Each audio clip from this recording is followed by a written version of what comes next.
Shout out Q. Shout out Q.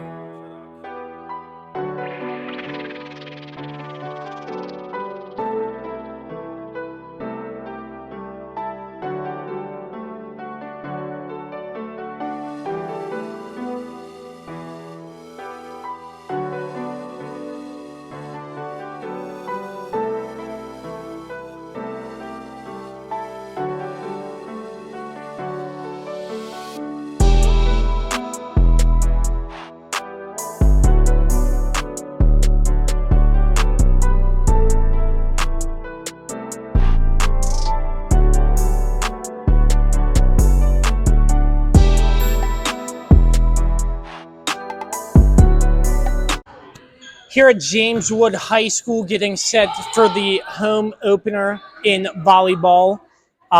Two-time state champion James Wood Colonels, I must add. Joining me is junior Brenna Corbin. First and foremost, congratulations on your commitment to James Madison. Take me through what that was like, getting that commitment as a junior and sort of how that came to be. Thank you. Yeah, it was awesome. You know, the most exciting news ever, pretty much. I love the whole team. You know, the 2025 commits are super nice. The coaches, love them all. I just love being surrounded with such amazing hearts. Absolutely, and only an hour down the road. There's some good competition down there from what I've heard. Am I correct in saying that? Yes, you're very correct. There we go. So just take me through your offseason briefly. How'd that go? Obviously, a state championship for the second time. Just take me through what it was like. Were you taking sort of rest, or were you doing more other volleyball stuff? Because I know there's a lot of travel and stuff in the off season as well. Yes, so I did play travel volleyball for Blue Ridge, and then during the summer there was not really a rest. I played beach, played travel. We would come into Frederick County Middle School and practice for James Wood and have open gyms 2 times a week. So yeah, and then we would do preseason 2 times a week as well. So take me through what that's like coming off a state title to getting into like travel ball in beach. Sort of, yeah, I know beach is probably different, but are there some components of beach that are the same that help you on the court in high school? Absolutely. Beach just helps my game, like helps me like with my court awareness, makes me more scrappy, you know, helps me jump higher because the sand's deeper. So, yeah. So, obviously, just take me back briefly. How does it feel coming off 2 state titles going into tonight? Because I know James Wood Volleyball, obviously, great support from your student body and whole community. Yes, I'm super pumped, and we're all super pumped. We know what we have. We have, you know, a title. We got to keep it going. Everybody here watching tonight's going to be, you know, 3-time state champs, and we're like, heck yeah, we're going to do it. So it starts tonight.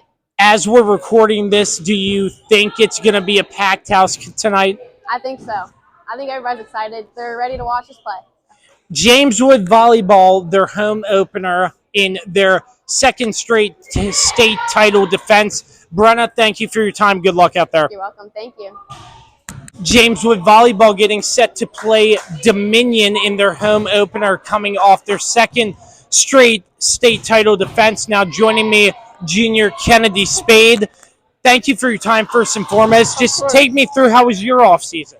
My off season consumed mostly beach because I want to play beach in college. So actually I spent most of my July in California doing beach training, and that's actually where I got most of my recruitment, so to play for collegiate volleyball, so that's really exciting. And then also I played travel, and we did jump training, preseason, and then open gyms for high school. That's a lot. Yeah. But coming off a state title in just going in beach, travel, and what have you, that sounds like a lot. Did you give yourself any of a break there? I mean, occasionally, but it never stops. You got to keep working. So what's beach like for you? Obviously, you're playing on a hardwood throughout the high school season, but what's sort of different in your mind about beach volleyball compared to this? Well, first, I just love being outside. I love the heat. I love the beach. And I think just having control of the ball, just me and my other partner, and just having a touch each play. I think that's what I like most about it. So just coming in, getting set for the high school season, obviously, I know 2 straight state titles. How's the energy going into tonight, do you think? It's great. We have a lot of young players, so I'm sure that our upperclassmen and our juniors have to lead them a little bit and just keep them through the game and keep their nerves calm down. Yeah, I mean, the nerves, I would imagine, coming off 2 straight state titles are pretty high, but how do you just focus on being in the game, in the moment, one game at a time, one match at a time, if you get what I mean? Yeah, personally, I think that I play for my team instead of myself, so I want to do better for my team and keep the energy up and not let my attitude affect them. Yeah, but not more yourself, but I meant the team collectively there in terms of just staying focused, one match, one game, not looking on, hey, are you going to win another state title? You get that? Yeah, so each game we all eat together and we all try to listen to music and just be team bonding before we get on the court just to play for each other, each game.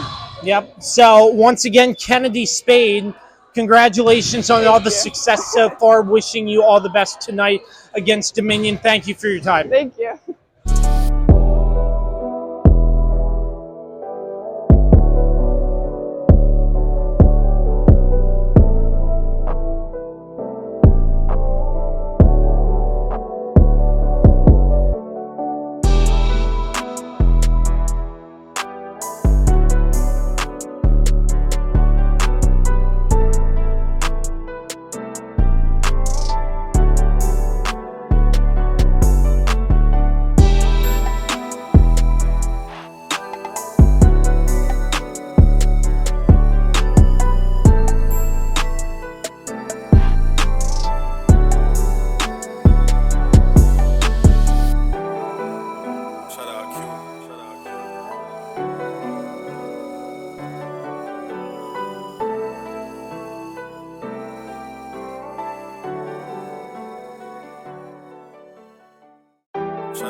Now joining me after James Wood's 3-1 victory over Dominion is head coach Adrienne Patrick. I must say, a lot of energy, a lot of excitement for your home opener, your first game back, 2 straight state title defenses. How did it all go tonight? Well, I mean, we dropped the first set, but sometimes I think that having that first set to kind of figure out, how you guys are doing, how you're working as a team. Again, we have 6 returners and then 6 new players on the team. We kind of have to feel it out. Dominion's a good team. They're a good program. We've played them many times in the past. So overall tonight, though, we picked it up every set after that. Our energy, our effort level. So coming away with the win, first home game of the season was pretty good. So let's rewind just a second. Obviously, a lot has transpired between winning your second straight state title to now. Just take me through how the offseason went for you. Yeah, so we start our off season right at the beginning of summer, so right when we're out of school. We let the girls have their whole travel season, which is essentially it starts in November. So there was a little bit of overlap at the end of the state tournament last year, and then into their travel season. So they play their whole travel season, and then typically we have some girls playing into May and June with travel, and then that's where we pick it right up. So we have a lot of kids that are playing beach and that play indoor, and then as soon as those seasons kind of wrap up, then we start our indoor off season. So we have 2 days a week where we play together, and then we also have a strength and conditioning program that we follow, also 2 days a week. So that's all about just reps, staying in shape, staying conditioned, staying healthy. That's a big thing for us. We want to make sure that we have the healthiest athletes on the court, and making sure that we're working on higher verticals and our reaction time. But yeah, and then so we have tryouts and 2 scrimmages under our belt. And with scrimmages, again, you just kind of you get to try out all kinds of different options. So we did that, and first home game, and I am very proud of the way we showed resilience, and we get kind of into spots, but I try. I'm kind of known for this, of not really taking too many timeouts. I try intentionally to let the girls kind of work through some things at the beginning of the season, especially figure out what they need to do collectively together on the team, and yeah. I feel like I've seen that a lot too. Every set, what have you, whatever the terminology, after if you score a point, they score a point, they come together, support each other, which I think buys into that whole collectiveness, if you will, right? Yeah. So we always tell them that, whether you won the point or lost the point, you're always coming into the center. You're always talking to each other. Communication is a key in our program. About you have to communicate with each other. Our coaching staff, we try to sometimes even take a step back to allow the girls to focus on communication and picking up, because at the end of the day, they're on the court. There's 6 people on the court, and a coach isn't on the court. So we want to try to give them the kind of like independence and freedom to play at that high level, and that's trusting each other, being able to communicate, and know that the coaching staff trusts their decisions. And that's why the last point, match set and match point, Kennedy did a top spin serve. Most coaches wouldn't want you to do that. They want they want to guarantee, like, let's win that rally. And I have faith in my athletes that they're going to be able to pull things out in stressful times. They see that from me throughout the season, like that example, and she got an ace. Absolutely. But looking at players like Kennedy, Corbin, Brenna, who's committed to James Madison as a junior, which is very remarkable to see. But just looking at them and the other players on your team, it seemed like a lot of positive takeaways, if you will.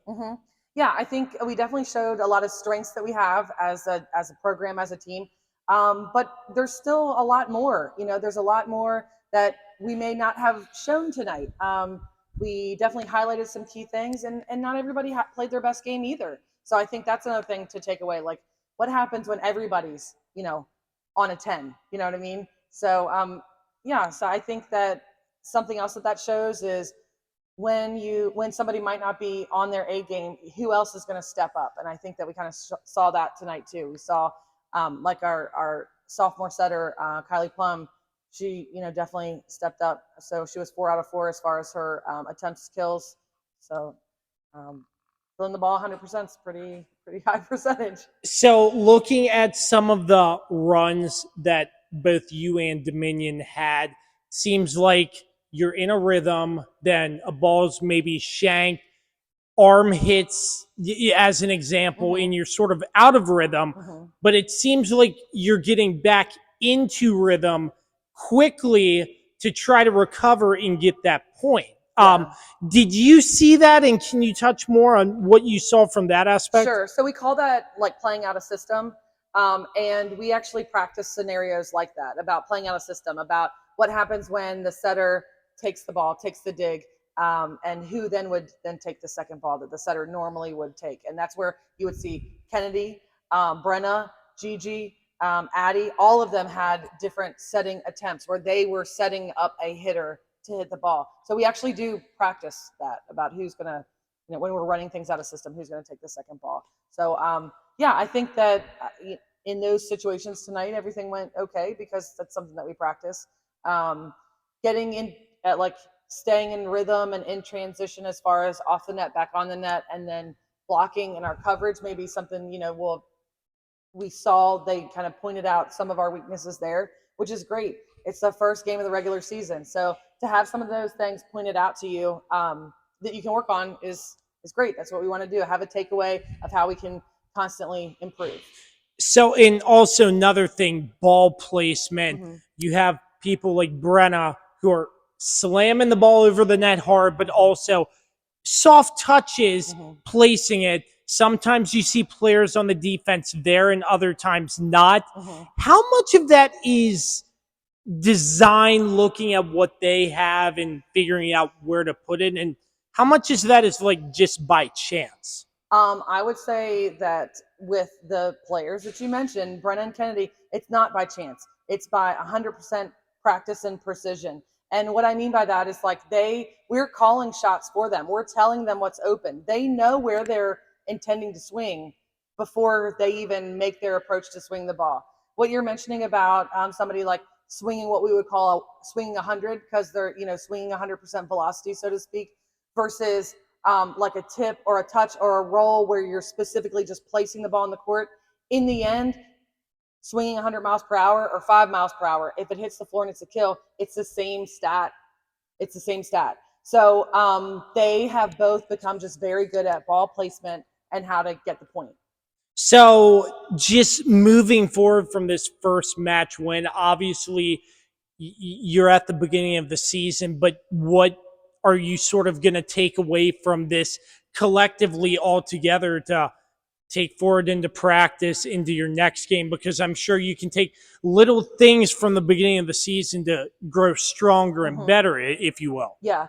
Well, we just look to see, use of, we have a 12-person roster, so we look to use more people in game situations. So constantly having competitive practices of, who's stepping up. We always like to say that we're putting the best 6 people on the court. So, that's something. But specifically away from this game, I think that our serving was really, really good. So, serving and passing is what I've always told the girls, what in the end is going to win games.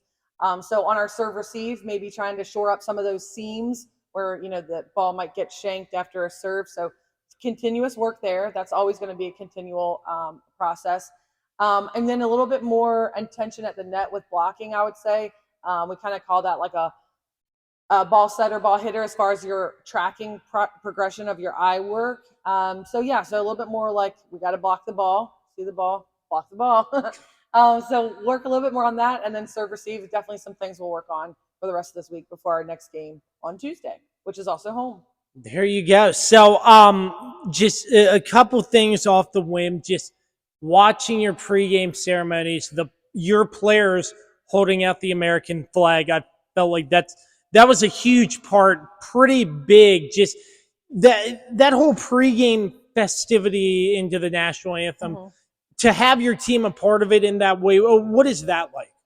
Well, I think, you have 6 people on the court at any one time. Our varsity team has 12 people, and we always say that it takes a win. We win together as a team. Anything else that happens, we also do it as a team. So holding the flag, all 12 people holding the flag, we do it as a team. And it just speaks to that part that you have to trust the person next to you, in front of you, the person serving, the person setting, and that pregame whole situation that happens is it's all about trusting your teammates, and so just part of our process. Whose idea was the T-shirt toss? So the T-shirt toss, I can't take any credit for that. The T-shirt, I started coaching. Well, I started working at James Wood in 2016. I was a volunteer assistant under P.W. Hilliard as the varsity coach, and that was something that already was in existence. So as a graduate of James Wood High School, I played volleyball at James Wood High School. Traditions are really big for me, and so when I came into this program, that was already happening, and we've just never stopped it. I thought that was a really cool, just unique players coming out, throwing souvenirs in the stand before the game. I saw you and your assistant coach hyping up the crowd, waiting for somebody to throw that T-shirt to you in the back. We weren't really hyping them up per se. That was the person who actually paid for the shirts, because it's just a donation. You could call it whatever you want, but somebody else pays for the shirts to get tossed out to the crowd. So the person who paid for the shirts, then we give them a shirt. So that's the people that paid for it. It was their business that had the logo on the back, so that we gave them a shirt. Well, a lot of excitement around James Wood High School and all over. And can I just get your thoughts? Obviously, it seems like, and I haven't seen much volleyball, but seeing your program and a few others around the county, what can you say about the competition around the Northwestern District this year in your mind? Yeah, I think that it's going to be very competitive. Just like tonight, we dropped our first set, and then we had to adjust and, figure out what we were missing and to come back on. And I definitely see there's a lot of competition in our town, in Northwestern District, in our region, 4D. I think that it'll be a tough season, because I think that there are a lot of people that are building programs or have had great programs and strengthening, maybe haven't lost a lot of seniors.